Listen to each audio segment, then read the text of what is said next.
Date of బర్త్‌ని బట్టి గనక మీ జన్మ కుండలిని పరిశీలించుకొని మీకున్న సమస్యలు ఇక్కడ ఇక్కడ కింద నేను ఇచ్చానండి ఈ సమస్యలు. ఈ సమస్యల్లో మీకు ఏ సమస్యలు మీకు పాజిటివ్‌గా ఉన్నాయి, ఏవి నెగెటివ్‌గా ఉన్నాయనేది మీరు ఇంట్లో కూర్చొనే తెలుసుకోవచ్చు. ఉదాహరణకు గనుక ఇక్కడ 4/8/1976 ఈ డేట్ ఆఫ్ బర్త్‌ని గనుక మనం తీసుకొని ఈ 9 గదుల బాక్స్‌లో ఫిల్ చేసుకుంటే ఏ విధంగా ఉంటుందో ఒక్కసారి చూద్దాం.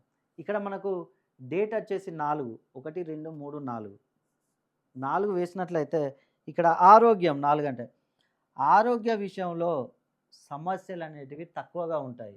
ఈ డేట్ ఆఫ్ బర్త్‌లో జన్మించిన వారికి. అదేవిధంగా 8, 8 అంటే ఈ 8 బాక్స్‌లో ఫిల్ చేసినట్లయితే చదువు. వీరు ఉన్నత చదువులు చదివే అవకాశాలు చాలా ఎక్కువగా ఉన్నాయి. అదేవిధంగా 1, 1ని ఫిల్ చేసినట్లయితే సంతానం. ఈ డేట్ ఆఫ్ బర్త్‌లో పుట్టిన వారికి సంతానం అనేది కలుగుతుంది. అదేవిధంగా 9, 9 అంటే ఇక్కడ చూసుకున్నట్లయితే వివాహం. వీరికి వివాహం జరుగుతుంది. అదేవిధంగా 7, 7 అంటే శత్రువులు నరదృష్టి.